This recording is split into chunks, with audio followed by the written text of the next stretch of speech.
The Congressional Budget Office today weighed in on the cost of Ryan Care, and Speaker Ryan has a lot to explain. The bill would lower federal deficits by $337 billion over the next 10 years, but 24 million Americans would lose their health insurance. It's imploding, and 17 will be the worst year. And I said it once, I'll say it again, because Obama's gone. You know, things are going to be very bad this year for the people with Obamacare. We'll take it up with former Speaker of the House Newt Gingrich and healthcare expert Betsy McCoy. Also tonight, the Trump administration moving to counter the growing threat from North Korea. The Department of Defense today announced it's permanently stationing attack drones equipped with Hellfire missiles in South Korea. Would that be enough to stop North Korea's aggression? I'll have a few thoughts. And a major nor'easter threatening to shut down the Northeast. The East Coast tonight bracing for a blizzard and up to 2 feet of snow. Winter not yet over.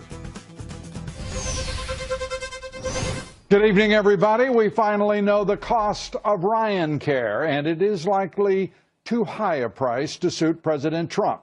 The Congressional Budget Office today releasing its long-awaited report on the House leadership's American Health Care Act, and the main findings: the bill would lower federal deficits by $337 billion over the next 10 years, largely as a result of cuts to Medicaid. Also, average premiums for single policyholders would be roughly 10% lower than Obamacare by 2026. However, around 24 million people would lose their health care coverage by 2026. Health and Human Services Secretary Tom Price saying that he disagrees with the CBO findings because it takes a narrow view of the bill. The CBO looked at a portion of our plan, but not the entire plan. In fact, the entire plan includes the regulatory apparatus that we've got the ability to use at Health and Human Services that the previous administration used significantly, but we want to use it to make certain that patients are helped and that costs are decreased. They also ignored completely the other legislative activities that we'll be putting into place that will make certain that we have an insurance market that actually works. And in a defensive and weak statement, Speaker Paul Ryan, in response, asked everyone to remember that this is just the first step of what is a three-pronged approach. And over the weekend, the Speaker warned about dire consequences if his colleagues don't approve his bill. Well, joining me now to talk about the CBO projections slammed by the Trump administration and whether the so-called Ryan Care bill can survive, the veteran of 10 presidential campaigns, Republican strategist Ed Rollins, Pulitzer Prize-winning columnist for the New York Post, Michael Goodwin. Gentlemen, good to have you here. As a political document, because that's what this is, Michael, what is it? How would you characterize it? Well, as you say, Ryan said that basically it's Armageddon if we don't act, but it may be Armageddon if they do act. And it's not just about the right, the supporters of the Republican Party rising up in anger. It is about how this bill will affect lots of people. By rushing it through, there will be plenty of time for the flaws to show themselves before the midterm elections. So this desire to get it done quickly seems to be more important than everything else. And it is the leadership's desire to get things through quickly. Think about this, Ed. If they'd waited 1 week, two committees, Energy and Commerce and Ways and Means, could have had the CBO score in front of them. Well, if you would have had the score in front of you, you would draft a different bill, which they now have to go trying to end. The first piece of strategy I would give him is for Paul Ryan to go back and be the Speaker of the House and quit being the author of this bill.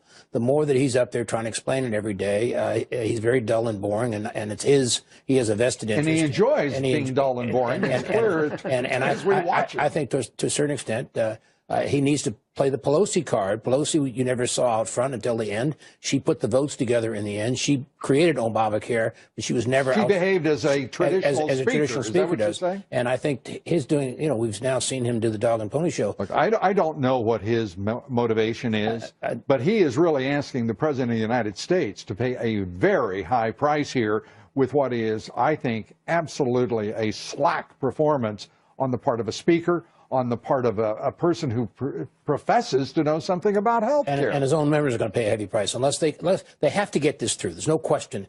They have to get this ball passed to the Senate. If it takes 2 weeks, 4 weeks, 8 weeks, whatever, they have to get it. Well, otherwise, when you say this, you're not saying this legislation in its current form. I'm saying an Obamacare repeal and fix, and they ought to make sure it's as good as they can get it to the Senate. Think about this, Michael. Dr. Tom Price, the head of Health and Human Services, is effectively the guiding spirit, if you will, the architect, at least at large here, on this legislation. And the best he can do today is say that the CBO is a flawed entity.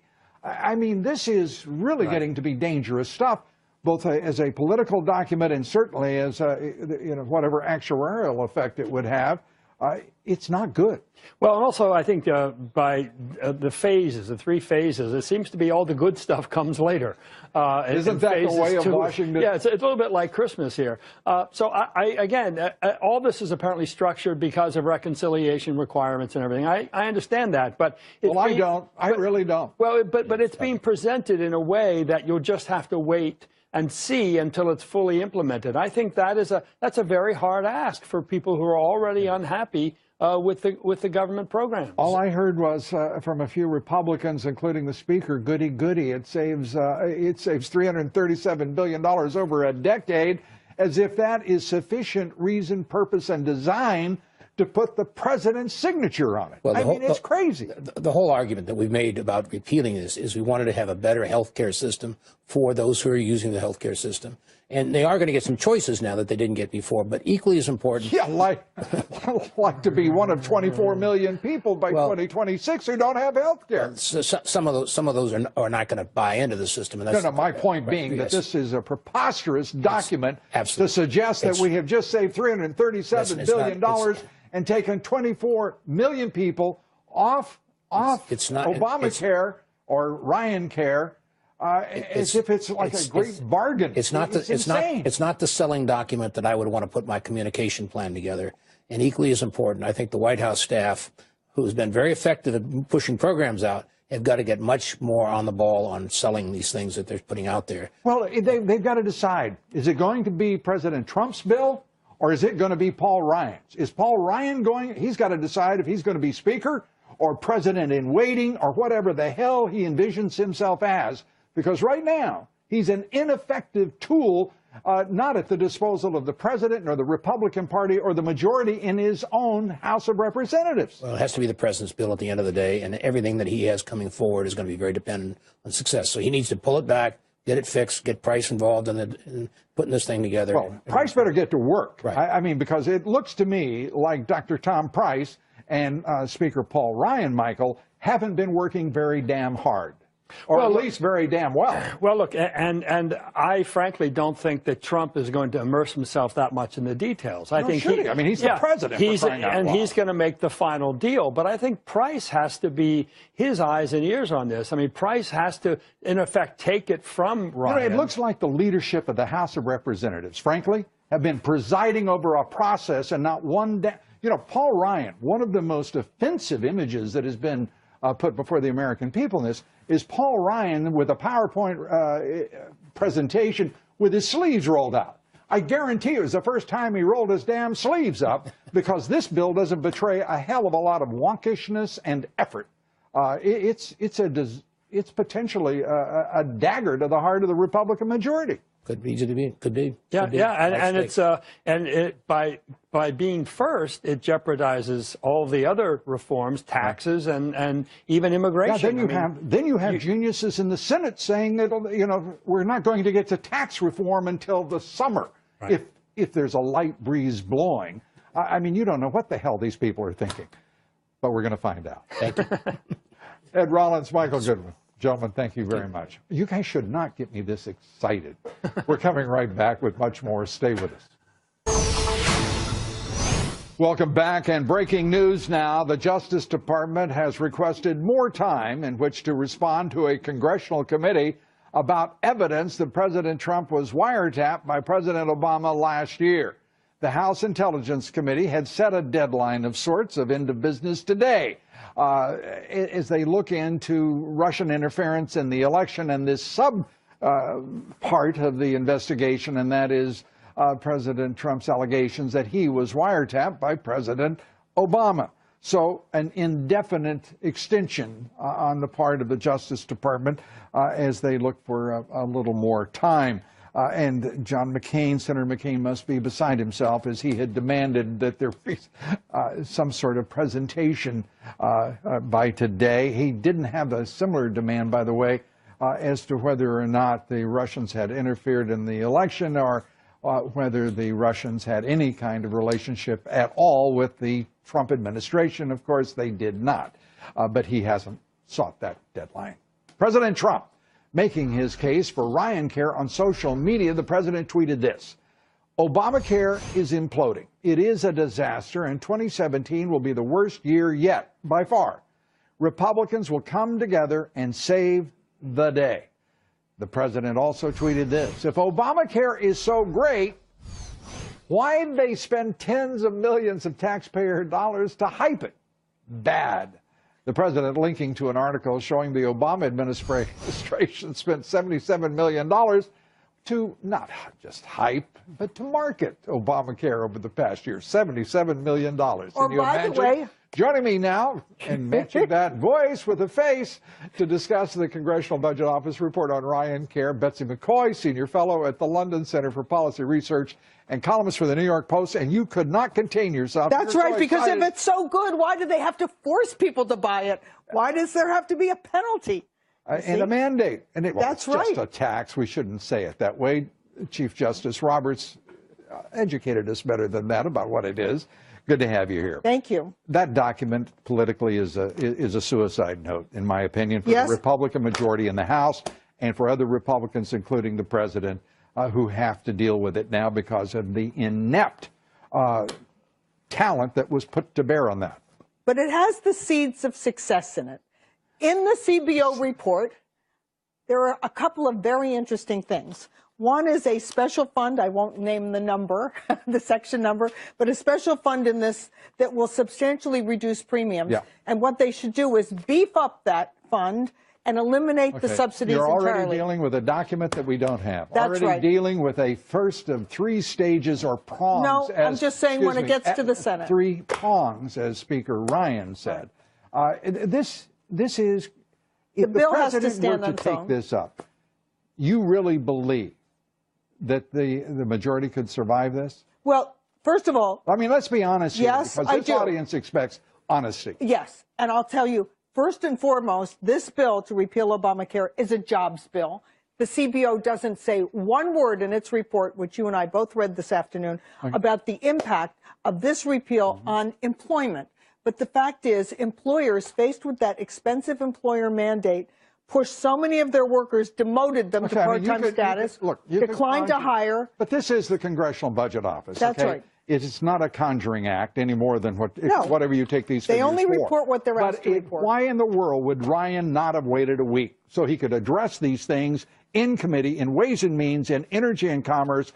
Why in the world would you not wait? Knowing what you would get. I agree that they should have waited, and in addition, they should have requested the CBO to assess the impact of this bill on jobs. Look, you've right now got a reality. You've got a president who needs this bill, or an effective bill like it. Yeah. He needs tax reform. He needs an agenda. And right now, Ryan has hijacked the entire process and has done so with a loser piece of legislation like this. We can't get to tax reform till we pass repeal of Obamacare. You could. You actually could. But they've scheduled it this way, unfortunately. So I'd like to see tax reform first, even though I hate Obamacare. Well, everybody hates it, but you know what we're coming back to here, Betsy, is the President of the United States is exactly right.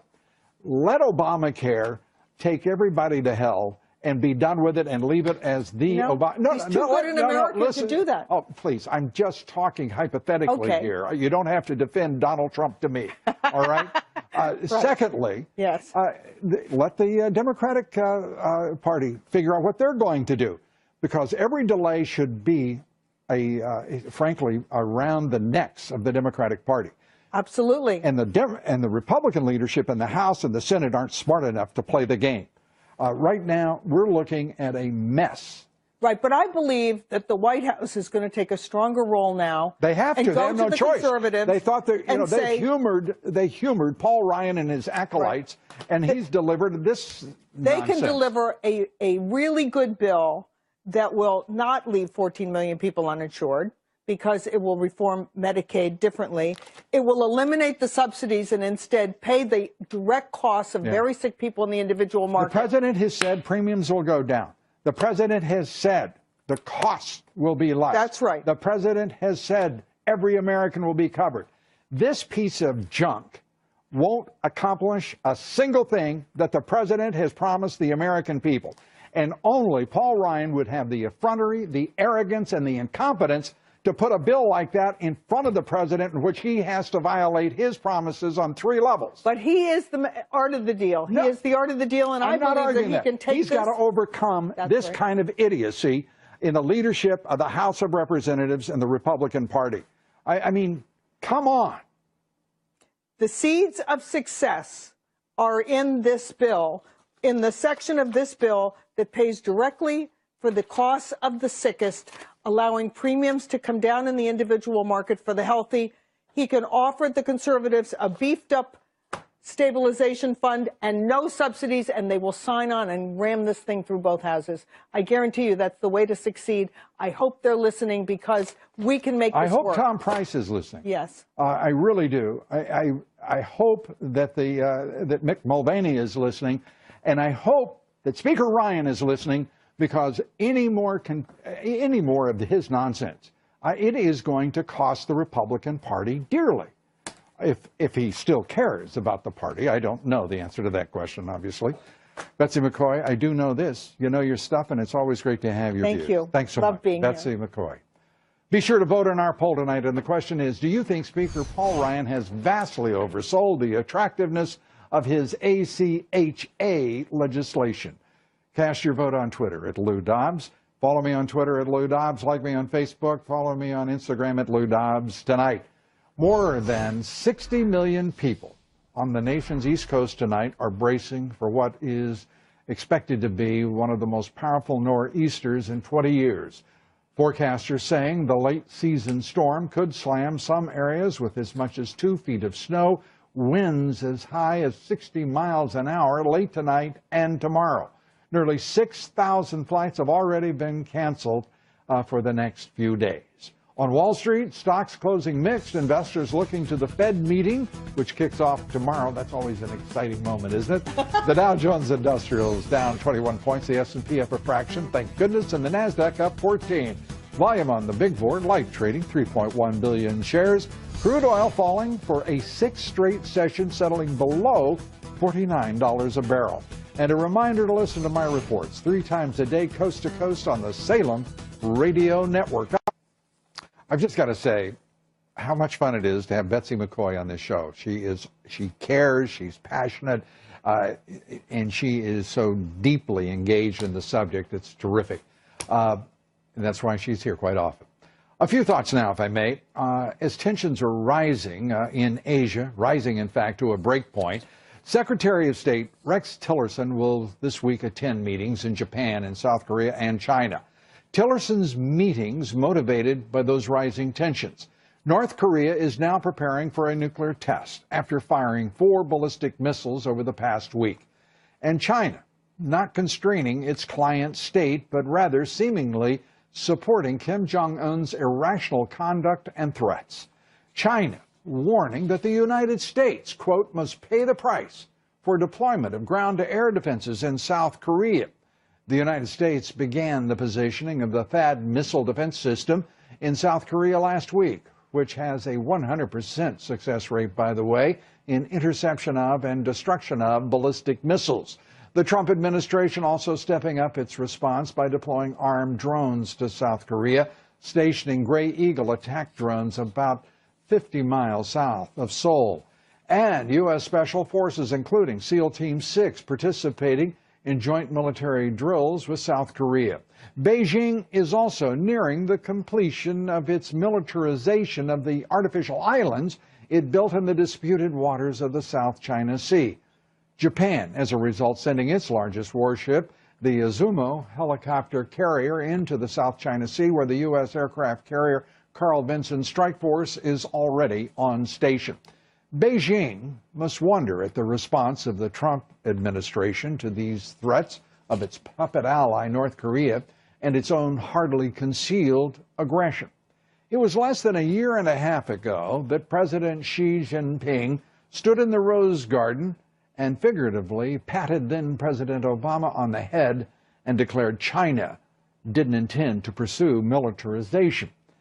Xi would make a terrible mistake to believe the Trump administration is even remotely as passive or as foolish as the previous administration, or reluctant in any way to meet any challenge. Our quotation of the evening, this one from Thomas Jefferson, who said, quote, "Do you want to know who you are? Don't ask, act. Action will delineate and define you." We're coming right back. Stay with us. Unprecedented, dangerous, the deep state trying to subvert and sabotage the Trump presidency. Very similar kind of pattern we're seeing, whether it's in leaking or it is in wiretapping or it is in a variety of other collusions between the deep state bureaucracy and the deep state media. Former Speaker of the House Newt Gingrich joins me here next. President Trump today holding his first cabinet meeting, but the meeting short of a full cabinet, with the president slamming Democrats for delaying confirmation of his nominees. We have 4 empty seats, which is a terrible thing, because the Senate Democrats are continuing to obstruct the confirmation of our nominees for the Department of Labor, the Department of Agriculture, the Director of National Intelligence, and the United States Trade Representative, somebody I want very badly. And our next guest says it's simple. The American people elect the president, and the president gets to have the people he wants in politically appointed offices. Joining us tonight, former Speaker of the House, 2012 presidential candidate, Newt Gingrich. Newt, great to have you here. Let me start with... It's good to be with you. It is simple, but Chuck Schumer is making it very complicated. Do you have a silver bullet that the president could employ here? Look, I mean, I think Republicans and people who are concerned ought to say Schumer's adopting a strategy that says weaken America to strengthen the Democrats. And that's what he's doing. He's weakening America. He has deliberately, maliciously slowed everything down, making it harder for the elected President of the United States to take control of government. And the best case study is the Director of National Intelligence, who is, in fact, a former senator, Dan Coates from Indiana, a terrific guy. I suspect 90 of the senators in a secret ballot would confirm him. And to have him hanging out there is just maliciously destructive and makes no sense for the United States of America. And to the best of my knowledge, there's no issue that matters. Yeah. I mean, this is just willful destructiveness, hoping that if they screw things up enough, that somehow the blame will come on Trump. And that's going to be a losing bet. The average American doesn't want to see a political party put its own interest above that of the United States. Well, as you say, there is no question that Senator Schumer has done exactly that.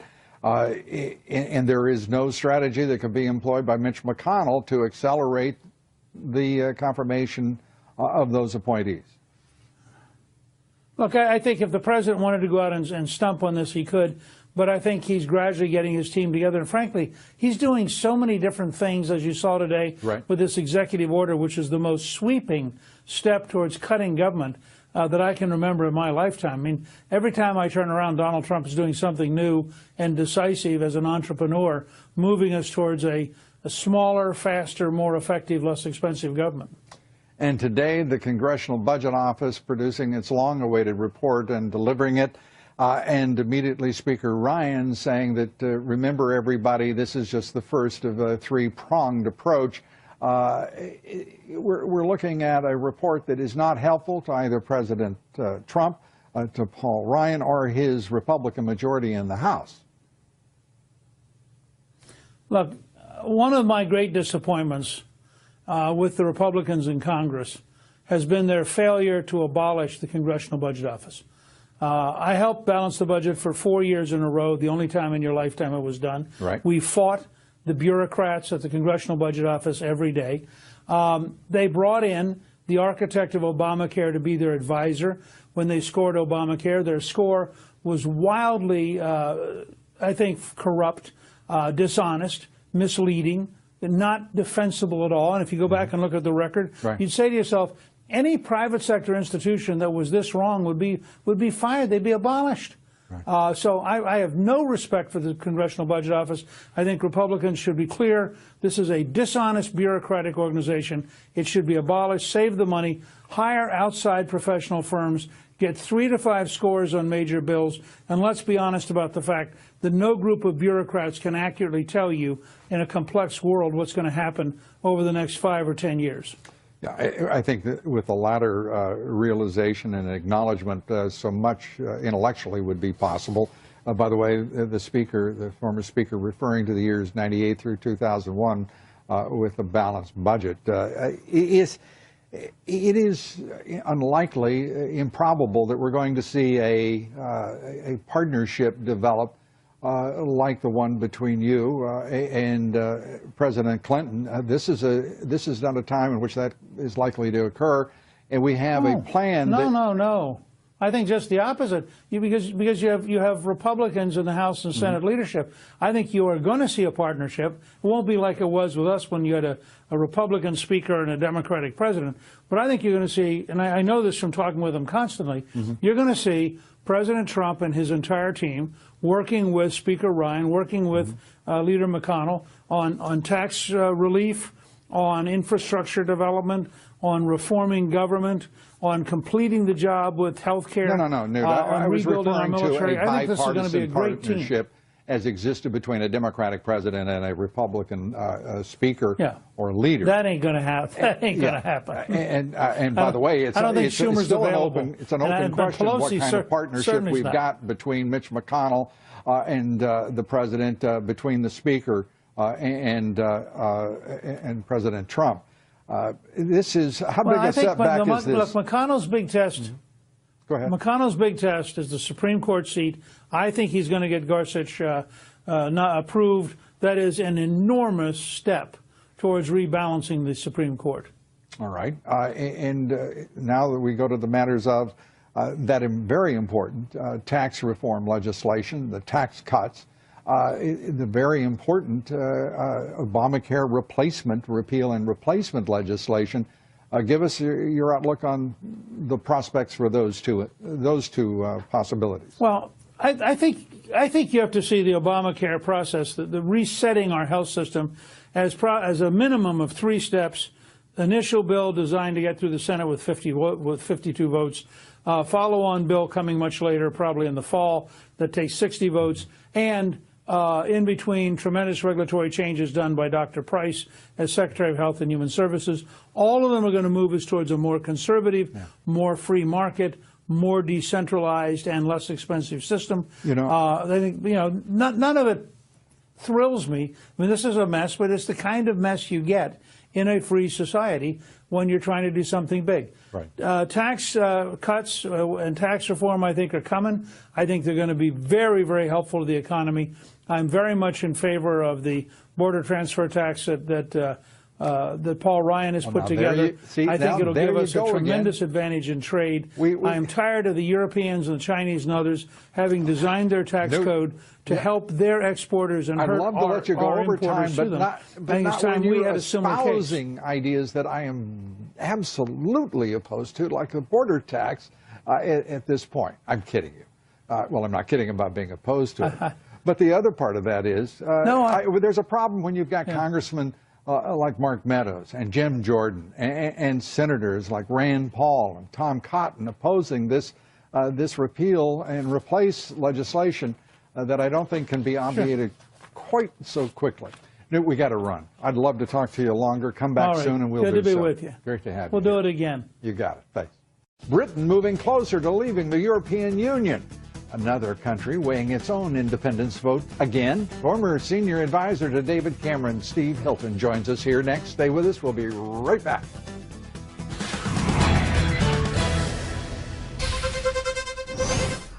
President Trump releasing his first budget Thursday, one with historic cuts in the federal workforce. It includes potential 14% cuts to housing and urban development, a 25% cut to the EPA, 18% cut to commerce, and so it goes. $54 billion in domestic non-discretionary spending cuts to be used to pay for an equal increase in defense spending. Joining me now to discuss the president's budget, his health care, the latest on Brexit as well, Steve Hilton, former senior advisor to Prime Minister David Cameron, Fox News contributor. Great to have you with us. And Newt Gingrich earlier referred to just the wide open action and initiatives of the Trump White House right now, the Trump presidency. And it's really true, isn't it? I mean, we have never seen in this country a president attack on so many fronts the status quo. That's right, and it's great news, and I think that this executive order on reforming government could be the biggest news of all in the long term. I haven't had a chance to really dig into the detail, but I think that one thing that's really important to bear in mind, I mean, you mentioned cuts. I'm all for cuts in government and cuts in spending, but actually we've had politicians on the right of politics for decades now saying government's too big, we're going to cut back government and so on. But nothing really seems to change, and you still get the bureaucracy and the spending and the bloat. It just gets bigger and bigger and bigger, and I think the reason for that is that it's not actually enough just to cut and trim. What you've really got to do is have a radical rethink of the whole purpose of government and actually ask yourself some fundamental questions. Should the federal government be involved in this at all?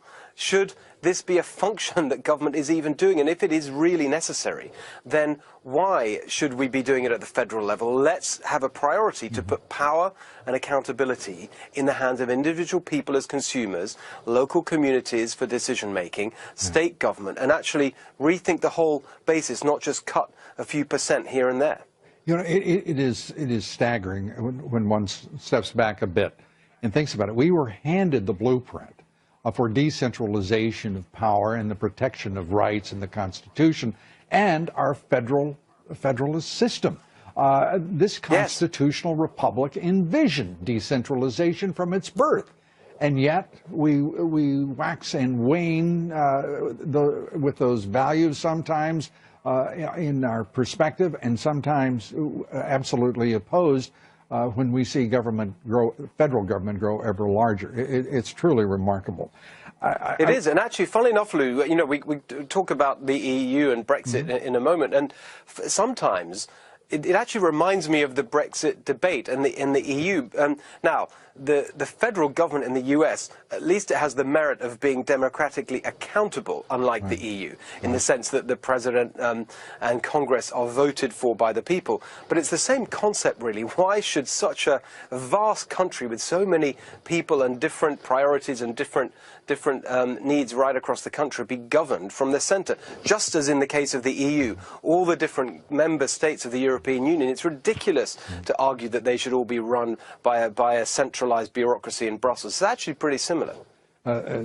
Center in terms of power, but not a center in terms of political spectrum. I think it's fair to note. Right. Let's turn, if we may, to Merkel, to the future of the EU, Brexit now. The vote today before the 31st of March, Section 50 will be triggered, and the exit in Brexit will take place. You've got to be thrilled. Yes, and to be completely honest, it shouldn't really be a surprise. I think, to a certain extent, the last few months have been, I hesitate to say, a complete waste of time and energy, but it's pretty much that story, because from the moment the vote happened, it was very clear that the British people voted to get back their national sovereignty. their unique ability to control their own laws. Well, And there that was also, meant, Steve, the matter of Theresa May required some education and rehabilitation in her opposition to Brexit. But the good news is it's underway. Steve, we're out of time. It's always great to have you here. Thanks for being with us. Look forward to seeing you soon. Thanks, Lee. See you soon. Steve Hilton. Up next, Senator John McCain working as President Trump's chief antagonist. What is his goal? What is his deal? The Washington Examiner's New York joins me here. Stay with us. We're coming right back.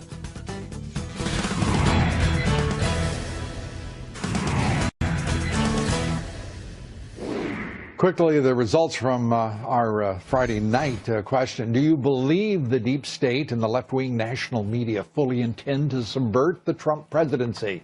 96% of you said yes. And so it is.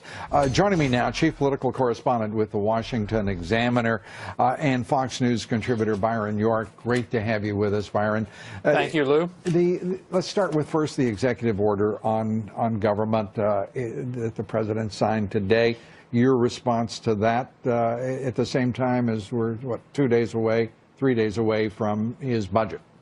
Well, he's finally actually kicking in some of the ideas he has about trying to reorganize the government, and the budget, which comes out and has probably already been declared dead on arrival, certainly will be declared when it comes out, is a statement of the president's priorities, what he wants to do, and I think with the Obamacare thing, with the budget, with plans for a tax cut, with his escalation of the fight against ISIS, you're kind of seeing the contours of this is the presidency that Donald Trump promised, and this is what he's trying to deliver.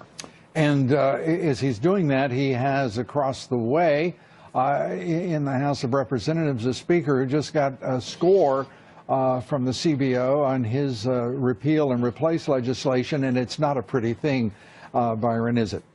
No, and look, Republicans have criticized the CBO for a long time, and the CBO was wrong in its assessment of Obamacare. But the fact is, this is a terrible score. It's an absolutely terrible score in terms of the coverage of Americans, offering them health care.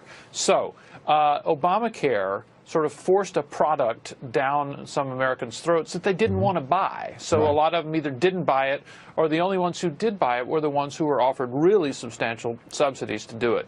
And in this case, they're not going to be required under the Republican plan. They're not going to be required to buy it. They're not going to buy it, and fewer people are going to be covered. But that's not really a good thing, as Ryan seems to be arguing. Yeah, and reminding everyone defensively, this is just the first of a three-prong approach. Can we talk about that? That's tough. Yeah, that is tough, particularly when we've never seen the second and third prongs ever materialize as a positive and productive realities, have we? And they're going to have, well, the thing about the second and third prong, this first one that's causing so much trouble is specifically designed to pass through the Senate with 51 votes under those so-called reconciliation rules. Part B and C, Part 2 and 3, are not going to be able to pass through the Senate on reconciliation, meaning the Democrats are going to filibuster, and it's going to require 60 votes. And Democrats so far are absolutely, totally united against it. And by the way, Republicans in the Senate, Senator Rand Paul, Senator Tom Cotton, unfortunately the list goes on, Senator Mike Lee, and others saying, this is, they don't use the word dead on arrival, they just say it's dead. Well, here's what could happen, though. I mean, the House could get some sort of bill through, and then the Senate hits Control-A, Select All, Delete, and just rewrites the whole thing. And you strike me as such a grounded gentleman. You've just taken a flight of fantasy there. Byron, thanks so much. We appreciate it. And you could well be right. It's Washington, after all. Thanks so much, Byron York. That's it for us tonight. We thank you for joining us. Congressman Chris Collins, former Attorney General Michael McCasey, Judicial Watch's Christopher Farrell. Among our guests here tomorrow, we hope you will be with us tomorrow as well. Thanks for joining us tonight. Good night from New York.